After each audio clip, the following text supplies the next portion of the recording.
Hello, everyone, and welcome to this beautiful episode where I get to introduce the beautiful Stephanie Anderson today, where she is going to share a bit of her experience of being an author in Rooted to Rise, our new book that we are releasing in just a few months. And she has just completed her chapter, and I felt like it was just so important to have her on and share her experience, not only for her to get to know, her thoughts and feelings and process all of it, but to share with all of you who are listening what it's like to write a chapter in a book for the very first time. Becoming a published author is something so sacred and so special that only 1% to 2% of the entire world's population has done it. And so she was rooted in her story and rose to the occasion to share it. And this is just another part of that opportunity. So Stephanie, please introduce yourself. I'm so excited to have you today. Hi, Rachelle. I'm so excited to be here. Thank you so much for inviting me to be on this.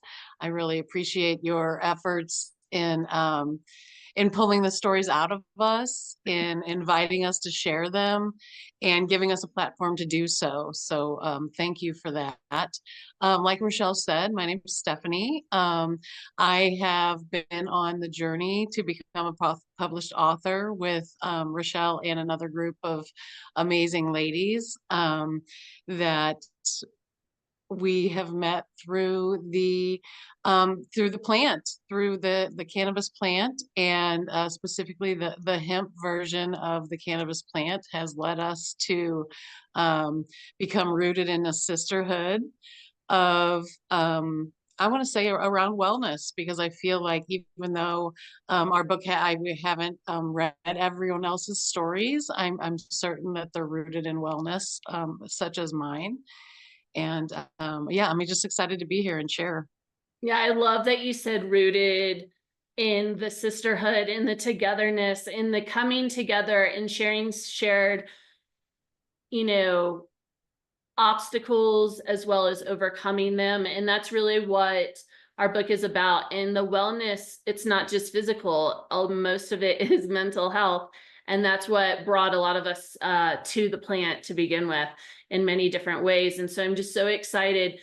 Stephanie, please tell us what made you decide to say yes when I put it out there and I said, okay, who wants to share their stories? This book is on my heart and we have to do this. Why did you say yes? And were there any obstacles that you had to overcome to just like keep saying yes throughout the journey?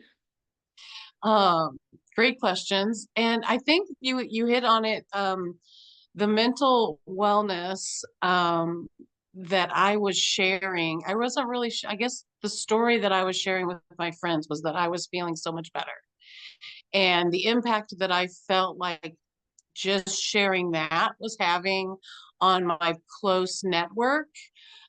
When this opportunity arose to share this story on a bigger level and stories similar to mine, I really felt called to do so because I already saw what verbally sharing how much better I was feeling was doing to my close friends, encouraging them to take a look at their mental wellness and overall inside health. Like we can look well on the outside, but we could be really dying on the inside.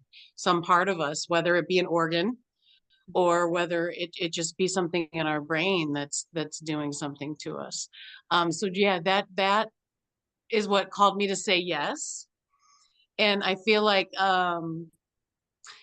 in life, when we're called to say yes to anything, the opposite side, whether it be a spirit or our brains or negativity, or the person in our life that is the devil's advocate that tells us we can't do anything, that comes on with a vengeance.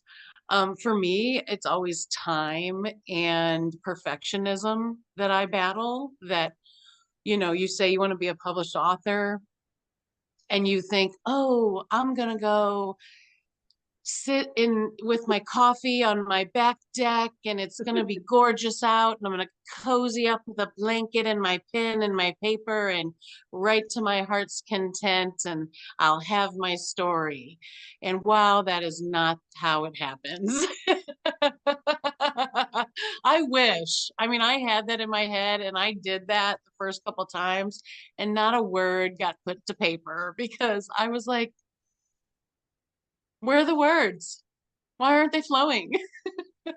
I think that's so important. And I love that you shared that, because everyone has that misconception that, what you see on movies, they've like picked the right spot. They're in front of the beach or they're in the woods or whatever. And they always have a cup of something warm and nobody interrupts them. And they somehow are somewhere where like internet doesn't even exist. And so nobody can get a hold of them.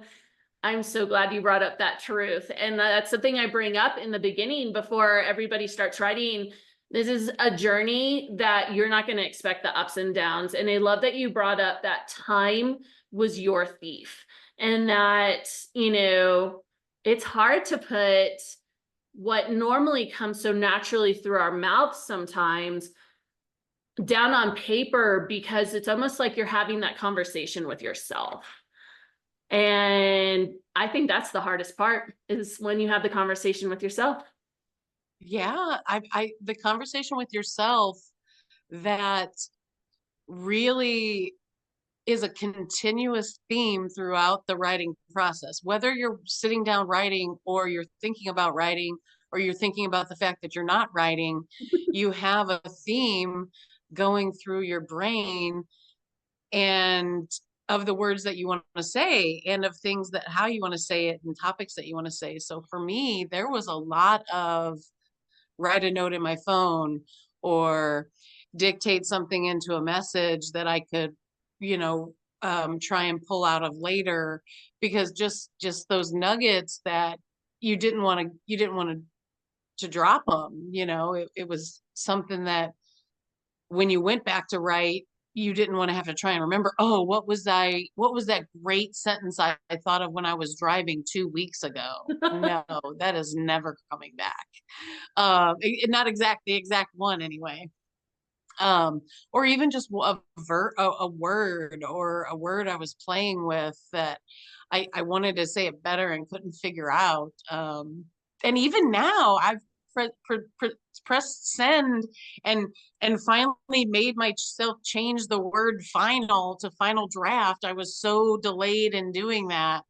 And when I sent final, I felt amazing. And here I am less than 72 hours after saying that. And I'm like, ooh, now I feel like I needed to add a little fluff to this one part. I wonder if he's going to think that. Second guessing myself all over the place. Yeah, perfectionism is definitely something that everyone overcomes in the writing process. And sometimes, even if it's not like a major theme in our life, it really comes out in the book writing process. I completely agree with that, because it's something, you are your own worst critic, I guess is the best way to put it. It's absolutely terrifying, to tell your story on such a public level, especially. And I think that that's why it's so important to give yourself time from, when you wrote your chapter, and give yourself a few weeks or months so that the story sinks in before we actually release it. And I think that that's why we do things a little bit differently, is because we know that that's so important for that story to sink in to your heart and to your mind first before you share it with anybody else. Because then when it comes to releasing the book, you're already in that space. And I think that that's something that a lot of people should honor more, whether they're self-publishers or they publish with other people, they publish with us, whatever, that you just need to give yourself permission to process. And I think that's such a beautiful space that you can give yourself. And I know you talked about the challenges and the fears of, having those moments with yourself. Can you share with us, have you told anybody else about this process? Have you shared that you've written a chapter yet, or is this your first platform? I've shared it with close friends. I think I did do a little post on Facebook, that I had a book coming out. It was well received. The post was, but I really haven't had anybody read it. But people are asking me about it, about how it's going. Um, and I'm just, it's so new to me. I'm so sciencey. Like the fact that I'm writing something about feelings is really odd for me. And it was hard for me to keep from being very clinical and very science. You know, you can fill a lot of words with sciencey words, you know what I mean? But really making myself stay away from that to make it about feelings. And I think that's because it's about feelings, I'm a little shyer about sharing it. Because with feelings, not everybody sees things the same way. Oh, yeah. And my truth, even for the people that experienced it with me, may not be seen as exactly how I felt it.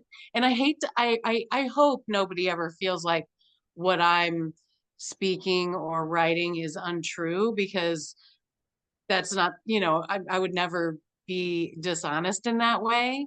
Um, but but in my healing of mental health, the words that we tell ourselves really shape the way that we see things, and it might skew it to maybe a little bit of an untruth for someone else, but that doesn't mean it's not true for me. I You know love what I mean? love that, Stephanie. Uh, That is so amazing. and I guess I'm a little timid that someone's going to think that it's not true. So I think that's where I'm a little shyer about sharing it right now. Even though people can tell that my mental health is so much better. So, I mean, there has to be truth to that. Um, but yeah, when I was thinking about what we're going to talk about, I knew I wanted to bring this up about that I'm a little scared of someone feeling like, well, that didn't really happen to her. You know what I mean? Which will probably hurt, but that's kind of life, you know, that we tell ourselves a story in our mind and that becomes the truth, and it ingrains itself over years and years. And even if it's telling ourselves that we're not worthy of something, that you know becomes a truth, even if it's not true to anybody else. And that's the stuff that I feel like, um, the mental wellness that we're gaining from our hemp plant wellness helps with. Yes. For me, it has helped with the clarity of seeing those false narratives that I've let myself carry for decades that has affected me, and I think that so many people do that. And that's where I hope that our book really helps people see that they can change that, because I didn't know I could change that. Didn't know I could change how negatively I talk to myself in my brain by feeding my body something that it wanted. I can't thank you enough for sharing that. That was so authentically real. And I love that you were able to capture that in your chapter, as well as every time you get an opportunity to share about this book, you're going to be able to share what you just shared with us to everyone that you encounter, because I think that that is truly the foundation of what your story is all about. And you're a permission giver. You're giving people permission not to say, "We'll do it my way," or "This is the only way," or whatever, but just like, "Hey, I did it and you can do it." And, there's certain tools out there, but the first essential tool is you stepping into wanting to do it. Even in the hard, it's so, so difficult. And, I think that, anyone who is aspiring to be an author can take those words that you just shared with us and know that it's okay, that it's uncomfortable, that it's difficult, and that it's going to be hard and you're going to have those ups and downs. And I think that um, on so many levels that we need to normalize talking about these topics.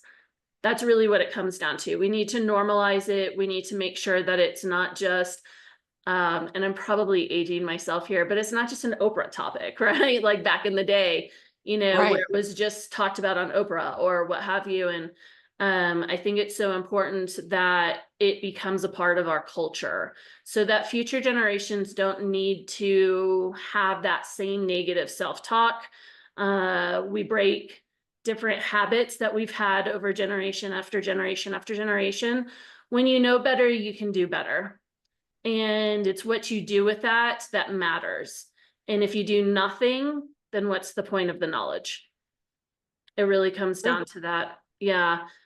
You have shared so much from your heart already, but I would love to give you an opportunity to share anything else that might be on your heart, your mind, whether it's about the process of writing the book, whether it's you talking to somebody who's just sitting on the fence, terrified to share their story.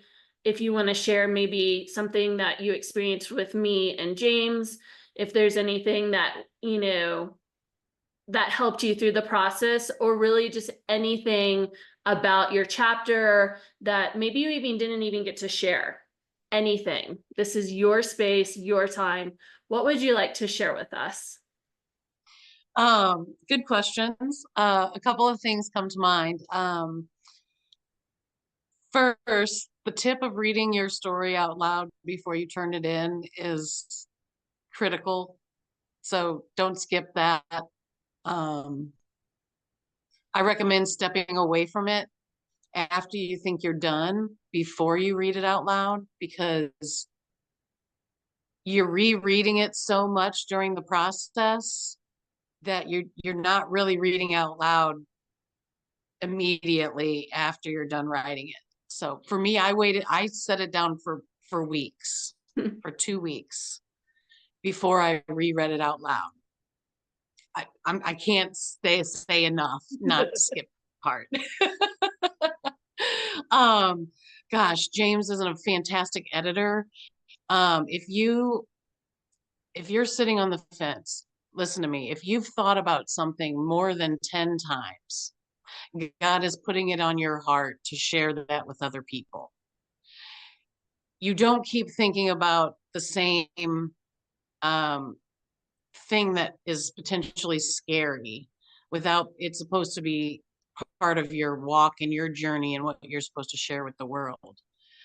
And if that scares you, then James is an amazing publisher for you, because he pulls the story out of you. As soon as he hears you tell the story, he wants it to be on paper for other people to share it.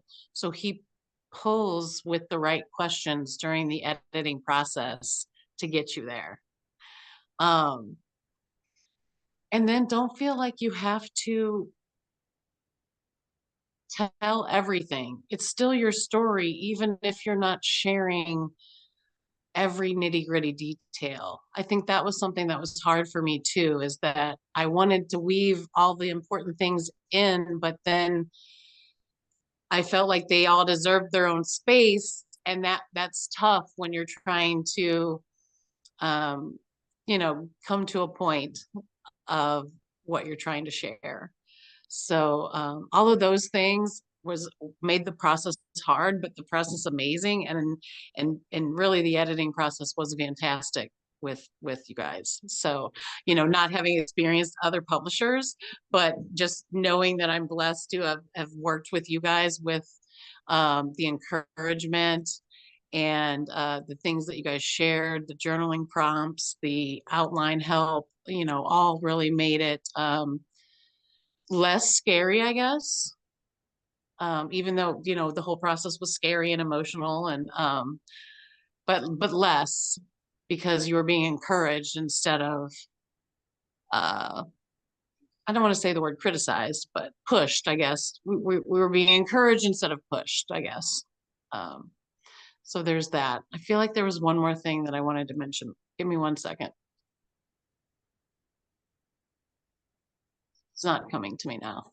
I'm glad you had a good experience. I think, one of the things that I always wanted to do differently was make a safe space for people to process their stories. It's not supposed to be easy, comfortable, all of those things, because if it was, everyone would be doing it. And I think that, to congratulate you, you were a pioneer in so many ways of sharing your story, and that, our storytelling is not only obviously for ourselves to share the story, but it has a purpose, and it has a purpose to touch other people, even if they can't identify or relate to your specific story. Every time somebody does it, we give permission to another person to step out of those narratives, outside of maybe, in some cases, bad situations, a personal, professional, what have you. And book writing, storytelling, all of the components should never be a process that is rushed. And that's just my own personal opinion. But I think that, if you want to bust out a story in 3 months, you can do that. But when you're with a group of amazing women like the ones that wrote this book, it's so important to make sure that everybody is seen and heard, everybody is respected, and that you create a process. And if that doesn't bust out a million books all at once, that's not what is important to me, at least personally. What's important is that everybody had a wonderful experience. So I'm very glad that you had a great experience. Anything else you want to share from your heart or anything like that? Just so grateful. I'm so grateful for you for following your vision and your heart, and inviting us to be a part. I'm so Um, glad you said yes. So thank you. I wouldn't have wanted you to not be in this first book. So thank you. All right. Well, thank you everybody for listening. You'll have a chance to hear more podcasts from Stephanie in the future. But for now, I just wanted to give everybody the opportunity to share that real and raw right after they submitted all of their final edits and drafts and all the fun components of it. So for more episodes, just keep listening, and thank you so much. Thank you, Stephanie. Thank you.